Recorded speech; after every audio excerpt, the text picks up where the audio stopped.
एक बार दो दोस्त राम और श्याम दोनों गांव के पास एक तीर्थ स्थल पर गए। वहां दर्शन करने के बाद दोनों सीढ़ियों पर बैठे थे। उनको वहां अपना पुराना मित्र रमेश मिला। तीनों कई घंटे बातें करते रहे। फिर रमेश ने कहा, मुझे बहुत भूख लगी है। तो श्याम ने कहा, मेरे पास 3 रोटियां हैं। और राम ने कहा, मेरे पास 5 रोटियां हैं। वे सोचते हैं कि इन 8 रोटियों को 3 हिस्सों में कैसे बांटें। फिर राम एक सुझाव देता है कि हर रोटी को 3 हिस्सों में बांट लेते हैं। इस तरह सभी रोटियों के 24 हिस्से हो गए और सभी को 8-8 हिस्से आए। रमेश खाना खाकर बहुत प्रसन्न होता है और उन दोनों को सोने के 8 सिक्के दे देता है और कहता है, तुम दोनों इन्हें आपस में बांट लेना। और वह वहां से चला गया। जब बांटने की बारी आती है तो राम कहता है, मेरी 5 रोटियां थी, इसलिए मुझे 5 सिक्के मिलने चाहिए। और तुम्हारी 3 रोटियां थी, इसलिए तुम्हें 3 सिक्के मिलने चाहिए।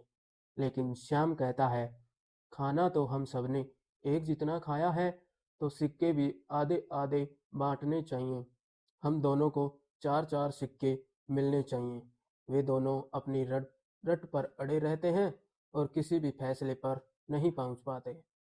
उस समय मंदिर का पुजारी वहां आया और उन दोनों ने अपनी बात रखी और उनसे न्याय करने के लिए कहा।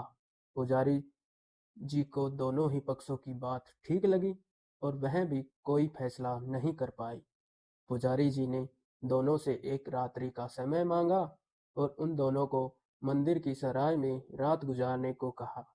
रात्रि में जब पुजारी जी सो रहे थे, तो ईश्वर उनके सपने में आए और उनसे पूछा, किस चिंता में खोए हो? पुजारी जी कहते हैं, प्रभु, मैं फैसला नहीं कर पा रहा हूँ कि राम का तर्क सही है या श्याम का। तो प्रभु कहते हैं, दोनों का ही तर्क गलत है, क्योंकि जिसका जितना बड़ा त्याग उसका उतना ही बड़ा हिस्सा होता है। श्याम ने अपनी रोटियों के 9 हिस्से किए, 8 स्वयं खा लिए और एक रमेश को दिया, जबकि राम ने 5 रोटियों के 15 टुकड़े किए और 8 स्वयं खाए तथा 7 हिस्से रमेश को दिए। तो किसका त्याग बड़ा हुआ?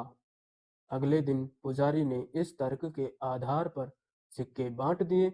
इस तर्क के आधार पर श्याम भी खामोश हो गया और कुछ ना बोला। तो दोस्तों, भगवान का न्याय करने का दृष्टिकोण हमारी समझ से परे होता है, इसलिए हम उसे समझ नहीं पाते और भगवान के न्याय को दोष देते फिरते हैं। भगवान पर विश्वास करें और कमेंट करके ज़रूर बताएं कहानी कैसी लगी। धन्यवाद दोस्तों।